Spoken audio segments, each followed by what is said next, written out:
Hey guys, welcome to the video. Simon the Watch Guy. As you know, the channel has ended, but now and again I like to give you some reviews and give you an update on the watch collection. This is one of those days, so we're going to take a look at the Pagani design. Now, this model is, again, this is based on the Tiffany blue Rolex Oyster Perpetual that's now discontinued. This is the PD-1690. Sky blue, it goes really quickly. It really does sell quickly, this one. People seem to love it. So I'm going to take it off my wrist now, and I'm going to give you guys a bit more information about this watch, if it's something you're interested in and something you're looking for. So here it goes. Just give me 1 second to get it off wrist. So let's talk about the specs. Let's talk about the good, the bad, and the ugly. So case thickness, let's start with that. We're looking at just 11 millimeters. Personally, I think that's good. It looks quite low. It's got a low profile on the wrist. I wear a lot of diver watches, so that's always quite impressive to see, case thickness of just 11 millimeters. Case diameter is 39.7 millimeters, which I've got a 7¼ inch wrist, so I think that's pretty damn acceptable. It looks good on wrist, in my humble opinion. The weight of this thing, 145 grams, so you do feel its presence on the wrist, but it's not too heavy. It's definitely quite acceptable. Again, this is a homage watch, by the way. Homages are perfectly legal.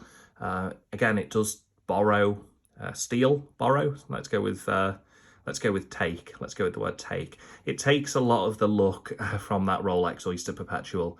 But it does have just enough about it to be totally different, in the sense that, the crown is signed.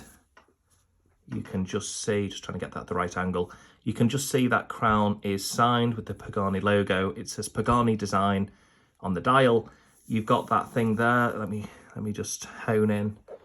There you go. You can see it says PT time. And it's an automatic watch, 20 bar, 200 meter water resistant. Yes, it does have a screw down crown. We've got a screw down case back. We'll come back to that in just a second. Bracelet length, 210 millimeters. So again, it's, if you've got a really big wrist, this is gonna probably fit it. Obviously measure up before you do go ahead and make the purchase, but it should fit most wrist sizes. Does have a Japanese movement in. It has the Seiko NH35A movement in this particular model. I think there are some different models with different movements, so just be sure to check which one you're purchasing. But yeah, this has got the NH35A. Pretty incredible movement. It really is. I actually think it's a great movement. Bracelet width is 20 millimeters, tapers down, I think, to 18. I'm pretty sure it's 18. Don't quote me on that, but it definitely starts out about 20 millimeters. Stainless steel construction, which is what you'd expect at this price point. What is the price point? Well, just before I tell you the price point, I'm just going to tell you, not only does this have solid end links, not only does this have a screw down crown, but guys, it also has a sapphire crystal. So for the money, you are getting a Rolex Oyster Perpetual homage in Tiffany blue with a screw down crown, solid end links. You're getting that sapphire crystal. Again, you're getting the NH35A movement. This watch is packing a lot of competition. And it's actually quite well built. There is one niggle we'll come back to at the end, but this is some serious watch for the money. This really is. This puts some watch companies to shame, the fact that they can put a sapphire in this at that kind of price range with the screw down crown. So let's quickly talk about the movement. Let's go into just a tiny bit more detail. The movement has a power reserve of 41 hours. It's hacking and hand winding. That means that when you pull the crown out, the seconds can stop. Just makes it more easier to set the watch against, a quartz timepiece there, just to make the accuracy just that little bit better. Accuracy, for me personally, this has been performing to within 5 seconds per day, which is phenomenal, really, really impressive. Can't overstate or understate how great that is. 5 seconds on an automatic movement on a watch that costs, £100, which is about, maybe $120 American dollars. That's incredible. So, you're getting something here that's actually pretty special. Now, I did say we talk about the downsides. Just before we do, let's flip over. We can just see that the case back there does have a lasered logo. We can see PD-1690, stainless steel, 200 meters, Pagani design. And yeah, I think that's pretty impressive. I really do. Now, as for the bad, personally, I think that the Pagani design name is pretty bad. I don't think the name is fantastic, but hey, it is what it is. What grates on me more is this, just above the automatic. Why, oh why did they feel the need to put PT time? I don't get it. It is a terrible design decision. It just doesn't need to be there at all. I've tried to understand it and I can't. If you are listening, Pagani, you're making a great watch here. Just get rid of the PT time. I don't get it. It just doesn't need to be there at all. The automatic and the 200 meter resistant, you could probably argue maybe all of that text can go on the bottom, but definitely get rid of the PT time. We just simply do not need it there.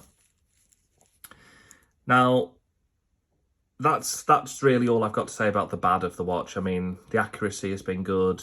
It all seems to be aligned. I don't have any issues with alignment.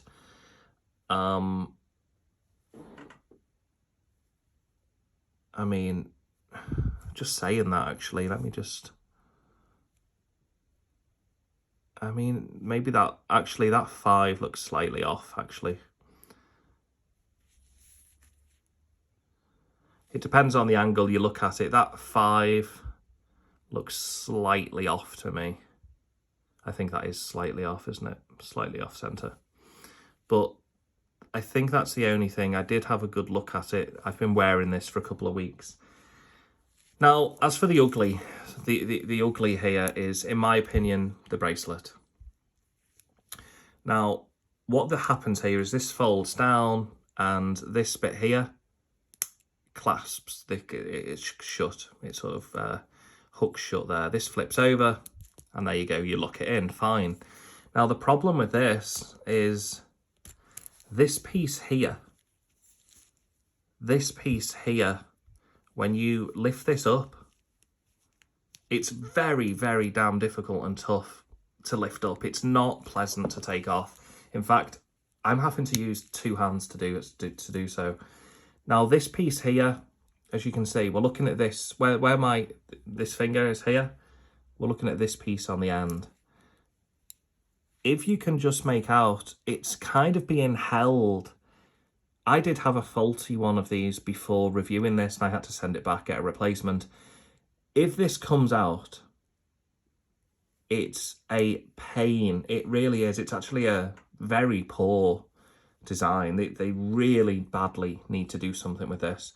It just doesn't feel like... All of the money is very clearly gone into the watch, the movement, the overall style, the design, screw down crown, everything at the back of it. Where Pagani, I would rather spend, Pagani, if you're listening to this, I would rather spend another $20 if need be, whatever, is reasonable, to have a better quality bracelet. I just do not... This is the current weakness. This is the bad. This is the ugly of the watch. It's this bracelet. I think the stainless steel is a nice enough quality. It feels great on wrist. The wrist presence is nice. The weight is nice. Screw down, everything's great. Just the bracelet for me really ruins it. But overall, I'm just nitpicking a little bit. This watch is definitely good value for money. Definitely do recommend it. I just think in the next iteration, hopefully Pagani do fix up that bracelet, make it a bit nicer. Even if they charge a little bit more for what you get for your money, I definitely think this is a good buy if you're into homage watches. Okay, if there's any questions, any comments, queries, anything else at all, please feel free to enter it in the comment section below. Otherwise, thank you for watching, guys. I will be back soon. I've got 2 more watches that are going to come in. Yes, I know the channel's ended, but I still like to keep you guys just entertained with a couple of reviews now and then. We have got, next up, we've got the Citizen Nighthawk. Yes, the original Citizen Nighthawk. And we've also got the Seiko SKX 007 making a return to the channel. So please stay tuned. Those reviews will be out within the next month. Thank you for watching. As always, take care until the next time. This is Simon the Watch Guy signing out. Goodbye.